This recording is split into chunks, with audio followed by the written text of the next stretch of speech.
You were lied to. From the moment you were old enough to listen, they fed you a story. Work hard, be kind, stay loyal, and the world will reward you. You believed it. Most people do. And then life happened. The people you trusted walked away. The system you played by changed the rules. The world turned its back and left you standing alone in the cold, wondering what went wrong. But nothing went wrong. This was always the test. Machiavelli didn't write for the comfortable. He wrote for the man standing in the ruins of what he thought his life would be, and choosing to rebuild anyway. Not with hope, not with prayers, with precision, with strategy, with cold, unshakable clarity. The weak wait to be saved. The strong study the battlefield. You are not here to be saved. You are here to rise, alone if necessary, quietly if required, completely if possible. This channel exists for one reason: to hand you the tools that the world never will. So right now, drop in the comments, "I rise alone," because that's exactly what you're about to learn how to do. Number 2, isolation is not your weakness. It's your laboratory. Loneliness for failure, and that mistake, loneliness for failure, and that mistake costs them everything. But here's what Machiavelli understood that most men never will. Isolation is not punishment. It is preparation. The lion does not hunt in a crowd.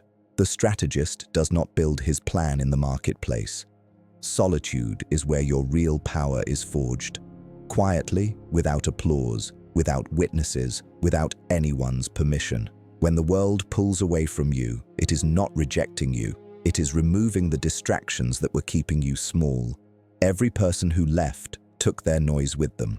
Every door that closed cut off a path that was never meant for you. What remains is the most dangerous thing on earth.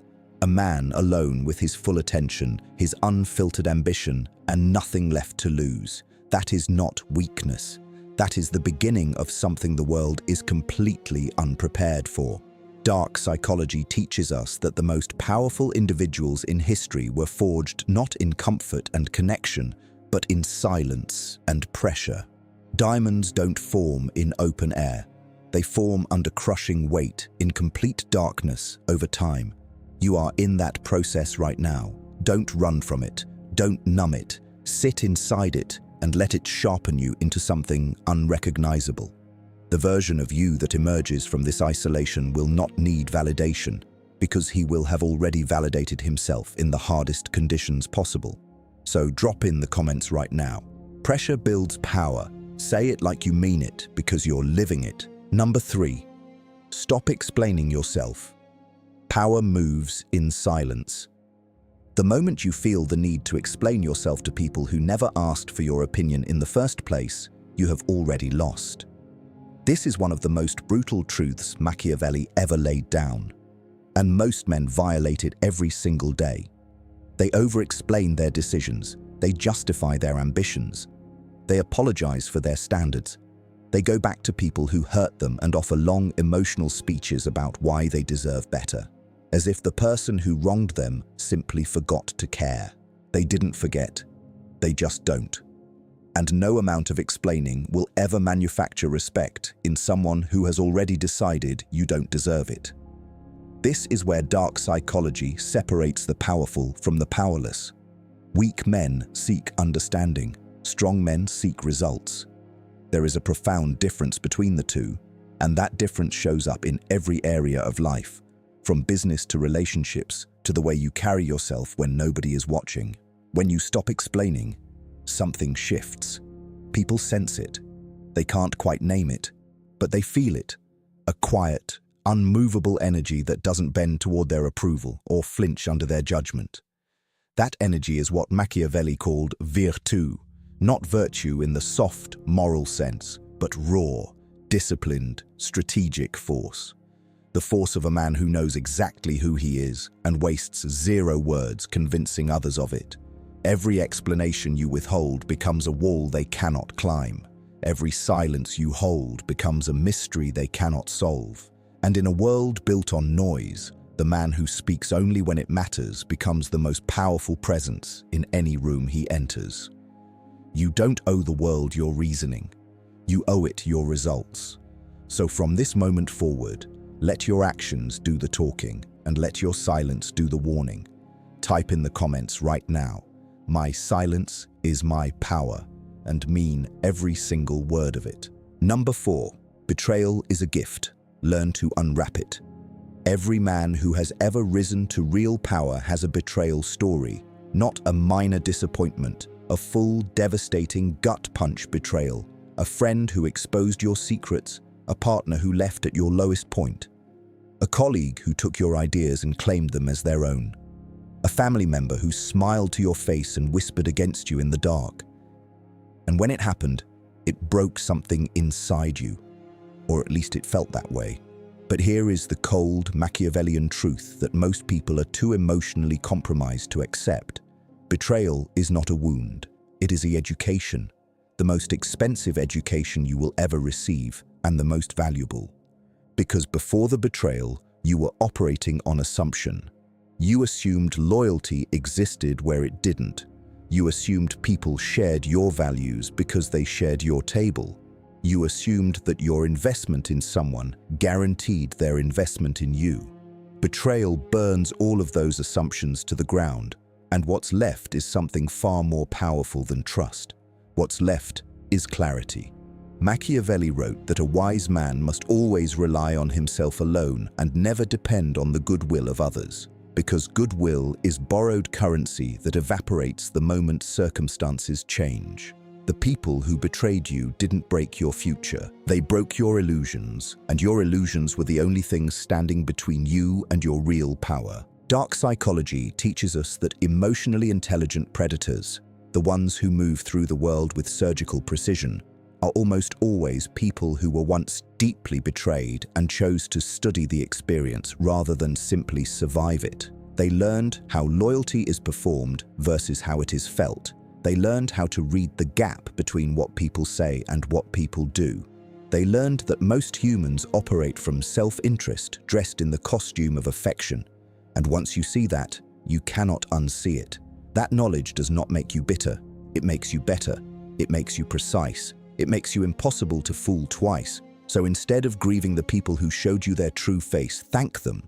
Silently, internally, with the cold satisfaction of a man who now sees the game clearly. Your betrayers didn't destroy you. They graduated you. Type in the comments, "Betrayal made me sharper," because that is exactly what it did. Number 5. Rebuild in the dark. Let them be shocked by the light. There is a specific kind of man that the world consistently underestimates. The man who goes quiet. Not the man who gives up. Not the man who disappears into defeat.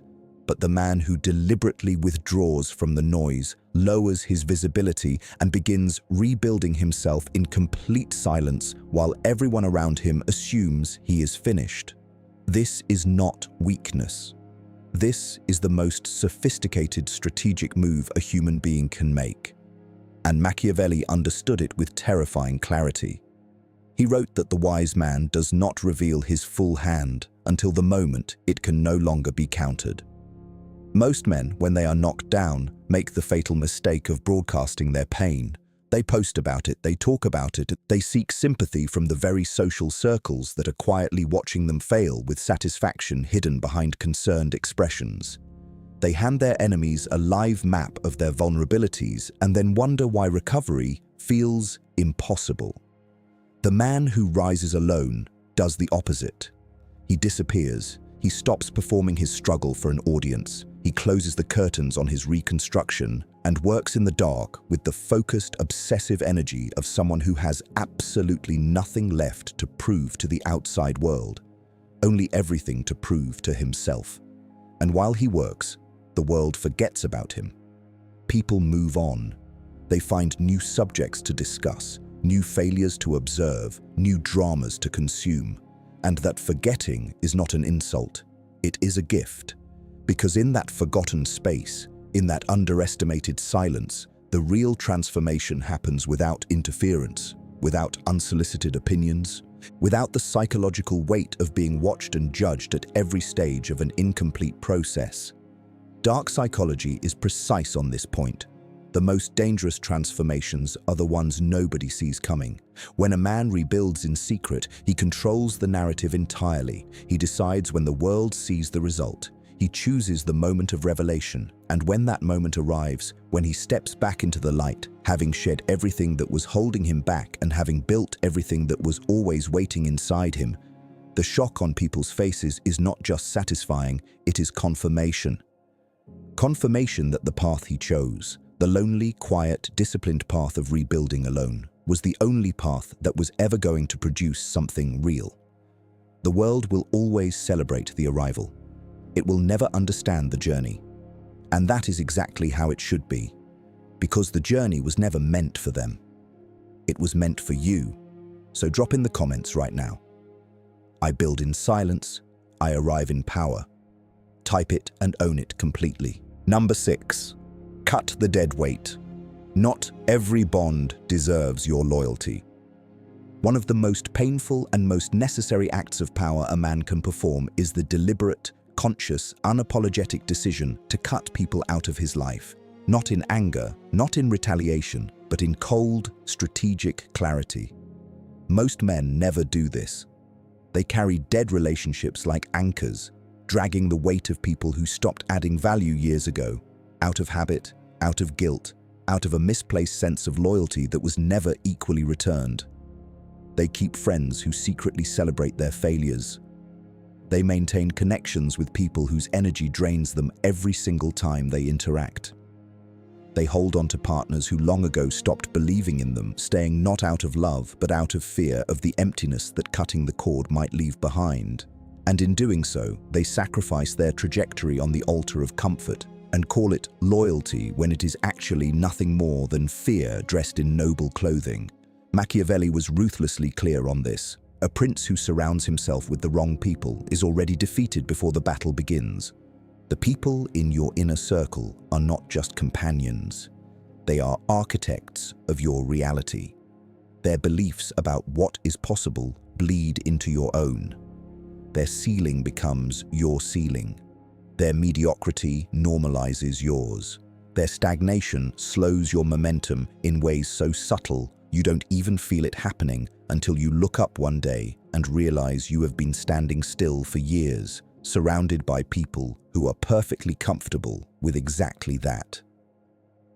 Dark psychology identifies this phenomenon with precision. It is called social anchoring, and it is one of the most invisible and most devastating forces working against human potential.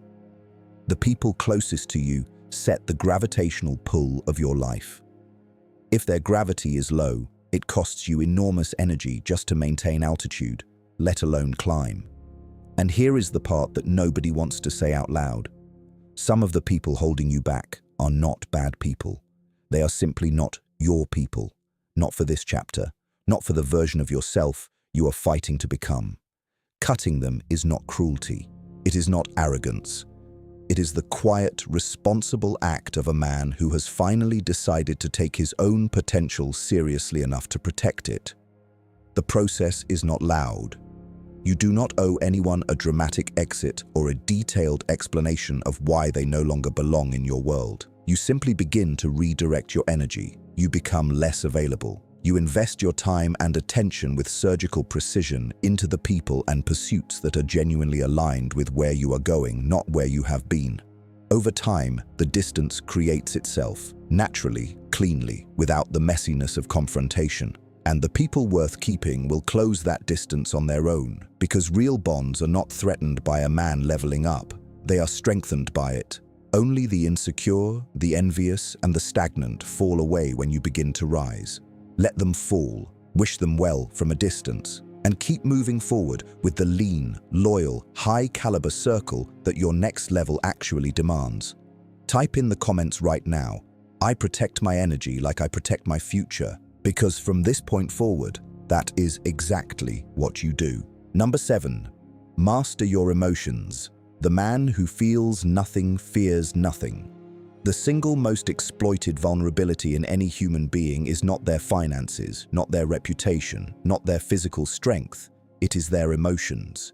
Every manipulation ever executed, every power play ever run, every betrayal ever engineered was made possible by one thing: someone's emotions were visible, predictable, and therefore controllable.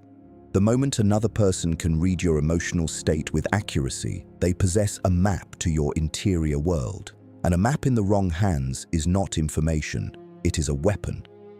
Machiavelli understood this at a level most modern men are completely unprepared to confront. He observed that the ruler who allows his emotions to govern his decisions will always be outmaneuvered by the ruler who governs his emotions instead. This is not a suggestion.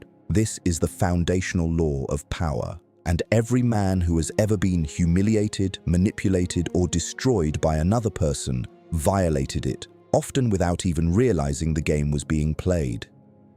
Most men walk through the world as open books. Display when challenged. They telegraph their insecurity through the anger they display when challenged. They telegraph their fear through the speed at which they capitulate when pressure is applied. And the predators of this world, the users, the manipulators, the strategists who study human behavior, the way a surgeon studies anatomy, they read all of it in real time and use every signal against you with cold, calculated efficiency. Dark psychology is not a theory. It is a living, breathing practice being applied to you right now by people who have never read a single book on the subject, but have mastered it through instinct and repetition. Your boss who knows exactly which criticism will make you overwork yourself to prove a point. Your ex who knows exactly which words will pull you back into a situation you already decided to leave. Your so-called friend who knows exactly how to frame a conversation so that your pride commits you to something your logic would have rejected. These are not coincidences. These are emotional levers being pulled by people who have studied you, and the only defense is to become unreadable. Emotional mastery does not mean you stop feeling. Let that be absolutely clear. The goal is not to become a hollow, dead-eyed shell of a man who has amputated his humanity in the pursuit of power. The goal is to create a gap, a deliberate, disciplined gap between what you feel and what you show, to feel the anger and choose the response, to feel the fear and project the calm, to feel the pain and wear the composure. That gap is where your power lives. That gap is what separates the man who is controlled by his circumstances from the man who controls his response to them, and in doing so, controls the entire dynamic of every room he enters, every relationship he navigates, every adversity he faces. Stoicism and Machiavellianism converge precisely at this point. Marcus Aurelius and Machiavelli, separated by centuries, agreed on one essential truth. The unconquered man is not the man who never suffers, but the man whose suffering never becomes a weapon in someone else's hands. When you master your emotions, you do not just protect yourself, you become unpredictable. And unpredictability is one of the most powerful strategic assets a human being can possess. People cannot manipulate what they cannot map. People cannot exploit what they cannot anticipate. People cannot break what refuses to visibly bend. So from this moment forward, practice the discipline of the unreadable face, the measured response, the composed silence in moments designed to provoke you. Let them search your expression for a reaction and find nothing but stillness. Let them escalate, trying to crack a surface that was never going to break. Let your emotional mastery be the wall they exhaust themselves against, while you conserve every ounce of your energy for the moves that actually matter. Because the man who has conquered himself has conquered the most difficult enemy he will ever face, and everything after that is simply strategy. Type in the comments right now. Unreadable, unmovable, unstoppable. 3 words that from this point forward define exactly who you are becoming. Number 8. Play the long game. Patience is the most lethal weapon you own. In a world addicted to instant results, immediate gratification, and overnight success stories manufactured and filtered for social media consumption, the man who masters patience does not just stand out, he stands above.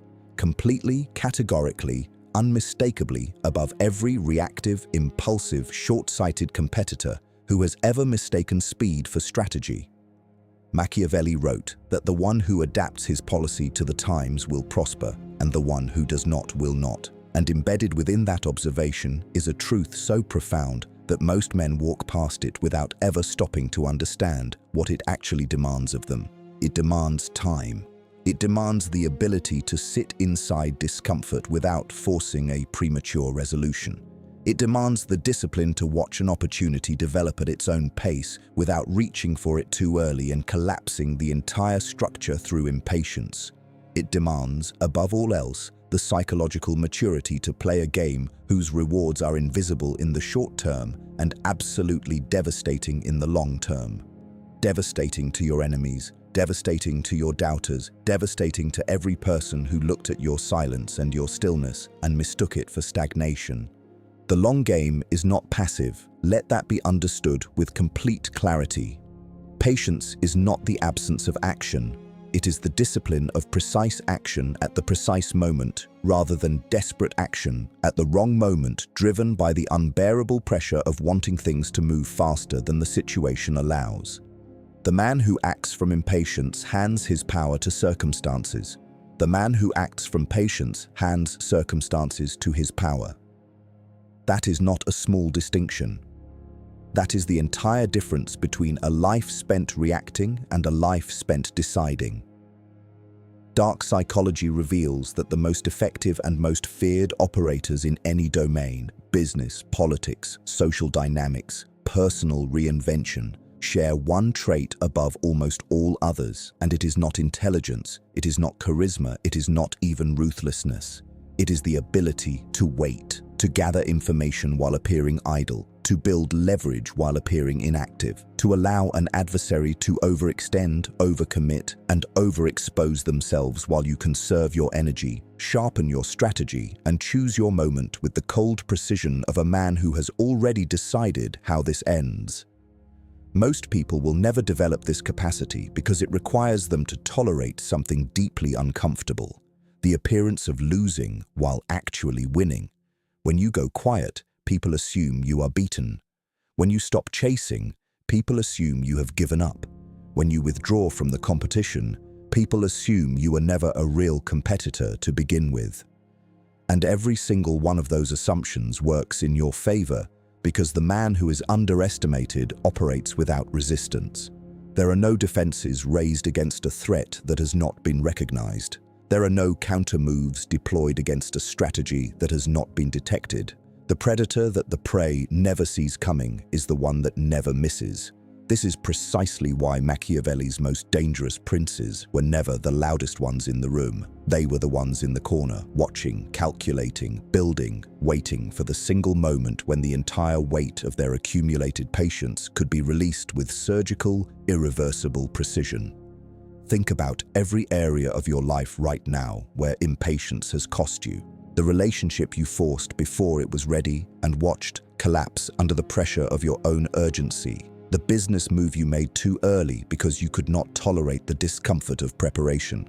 The confrontation you initiated before you had enough leverage to win it and paid the price of engaging from a position of weakness. Every one of those losses was not a failure of capability. It was a failure of timing. And timing is nothing more than disciplined patience applied to opportunity. So begin now. Begin the practice of stillness in the face of provocation. Begin the practice of strategic withdrawal when engagement would cost you more than it gains you. Begin the practice of building in silence, moving in silence, winning in silence, and releasing the results only when they are so undeniable, so complete, so overwhelming that no narrative can be constructed around them except the one you choose to tell.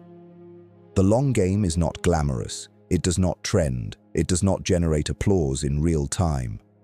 But when it lands, and it always lands, it lands with the kind of permanent, unignorable force that reshapes every dynamic around you in a single moment that everyone else will spend years trying to explain. Let them explain it. You already knew how it ended. Type in the comments right now. I don't rush, I don't force, I let my strategy do the work. Because that sentence is not just words, It is a complete philosophy for the man who has decided to stop playing small and start playing permanent. Number 9. Become unfindable. The art of strategic invisibility. There is a level of power that most men never reach, not because they lack intelligence, not because they lack ambition, not because they lack the raw material of greatness, but because they cannot stop being seen. They cannot resist the pull of visibility. They cannot resist the need to be known, acknowledged, validated, and witnessed in their climb by the very world that once doubted them. And that need, that deeply human, deeply understandable need for recognition, becomes the invisible ceiling that prevents them from ever reaching the altitude they were genuinely capable of achieving. Machiavelli identified this trap with ruthless precision, observing that the prince who makes a spectacle of his power invites challenges to it, while the prince who moves beneath the surface of perception accumulates power that nobody thinks to challenge because nobody has been given sufficient information to perceive it as a threat. This is the art of strategic invisibility, not hiding out of fear, not retreating out of shame, but deliberately, consciously, tactically controlling the flow of information about yourself, your movements, your intentions, and your capabilities in a way that keeps you perpetually ahead of any opposition that might otherwise form against you. In a world where everyone is broadcasting every thought, every achievement, every struggle, and every aspiration across digital platforms engineered specifically to harvest attention and manufacture dependency on external validation, the man who refuses to participate in that performance does not just protect himself from the noise, he separates himself from the competition entirely because he is operating on a frequency that the performative, approval-seeking majority has completely abandoned. Dark psychology teaches us that visibility is a double-edged sword that most people only ever examine from one side. Yes, visibility can create opportunity. Yes, visibility can attract allies, clients, followers, and momentum. But visibility also creates targets. It creates envy. It creates the kind of detailed intelligence about your weaknesses, your patterns, your priorities, and your vulnerabilities that your adversaries can use against you with devastating effectiveness. Every post you make about your progress is a status update for your enemies. Every celebration you broadcast before the victory is complete is an invitation for interference. Every intimate detail you share about your life, your relationships, your fears, and your aspirations is raw material being catalogued by people whose interest in you is not supportive but competitive, not admiring but calculating. The most dangerous men in any room are almost never the loudest. They are the ones who have mastered the discipline of selective revelation, choosing with surgical precision what to show, what to withhold, when to speak, and when to allow their silence to generate more power than any words ever could. They understand that mystery is not just aesthetically compelling, it is strategically essential. Because the man that people cannot fully read is the man that people cannot fully prepare for. And the man that people cannot fully prepare for holds a permanent, structural advantage in every dynamic he enters, regardless of whether the other party is aware a dynamic is even being navigated. Consider the way water moves. It does not announce its direction. It does not telegraph its force. It does not ask permission to find the lowest point and fill it completely. It simply moves, quietly, persistently, inevitably, shaping everything it touches without ever making a sound that draws attention to the shaping. That is the model. That is the standard. The man who moves like water, adapting without broadcasting, advancing without announcing, filling spaces of power without making a performance of the filling, is the man who wakes up one day having built something so complete, so entrenched, so structurally sound that it requires no defense because it was never exposed long enough to be attacked during its vulnerable stages of construction. Strategic invisibility also demands that you develop an acute sensitivity to what you are inadvertently revealing through your behavior, your reactions, your associations, and your daily patterns. Most people leak enormous amounts of strategic information not through what they say, but through what they do. The speed at which they respond to certain people reveals who holds power over them. The topics that make them visibly uncomfortable reveal their insecurities. The company they keep reveals their values and their aspirations. The things they celebrate reveal what they lack. Every behavior is data. Every reaction is a disclosure. And the man who understands this monitors himself with the same analytical intensity that he applies to observing others, continuously closing the gaps through which his interior world leaks into public perception. Begin now to audit your visibility. Ask yourself with brutal honesty what you are broadcasting that you have not consciously chosen to release. Ask yourself who benefits from the information you are freely distributing about your life, your plans, and your emotional state. Ask yourself whether the image you are projecting into the world is serving your strategy or simply serving your ego's need to be seen and validated in real time. Pull back where you have been overexposed. Go quiet where you have been too loud. Move deliberately where you have been moving carelessly. And watch how the dynamic shifts the moment people can no longer track you with the casual ease they had grown accustomed to. Watch how the uncertainty you create in their perception translates directly into leverage, respect, and the kind of quiet, unspoken authority that no amount of loud self-promotion could ever manufacture. Because in the end, the man who cannot be found cannot be stopped. The man who cannot be read cannot be manipulated.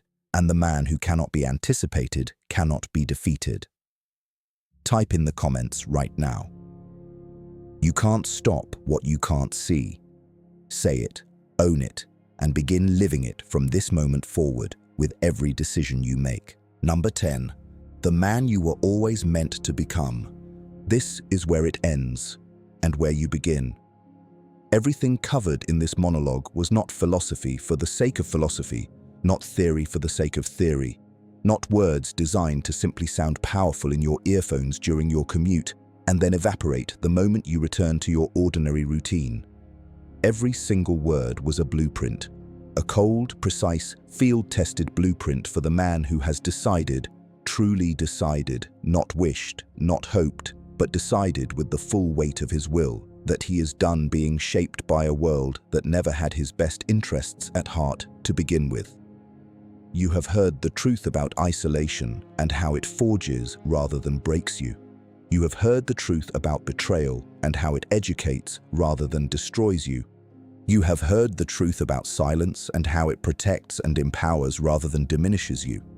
You have heard the truth about patience, about emotional mastery, about cutting dead weight, about rebuilding in the dark, about moving invisibly through a world that rewards the loud and fears the quiet. Now the question is the only question that has ever mattered at the end of any moment of genuine revelation. What are you going to do with it? Because knowledge without application is just entertainment. And the man watching this video has not come this far, has not survived everything he has survived, has not endured everything he has endured, simply to be entertained. He came here to be transformed, and transformation does not happen in the watching. It happens in the deciding. It happens in the moment a man looks at everything he has been told about how life works, everything he has been conditioned to accept about his limitations, everything he has been trained to believe about his place in the world. And he quietly, coldly, permanently decides that none of it applies to him anymore. Not with anger, not with bitterness, not with the desperate energy of someone trying to prove something to people who are no longer worth the proof, but with the calm, settled, immovable certainty of a man who has finally come home to himself, who has finally stopped outsourcing his identity to the opinions of others and taken full, sovereign ownership of who he is, what he is building, and where he is going. Machiavelli's survival mindset is not about becoming cruel. It is not about becoming cold to the point of inhumanity. It is about becoming so deeply, unshakably rooted in your own power, your own vision, and your own worth that the world's approval becomes entirely irrelevant to your forward motion.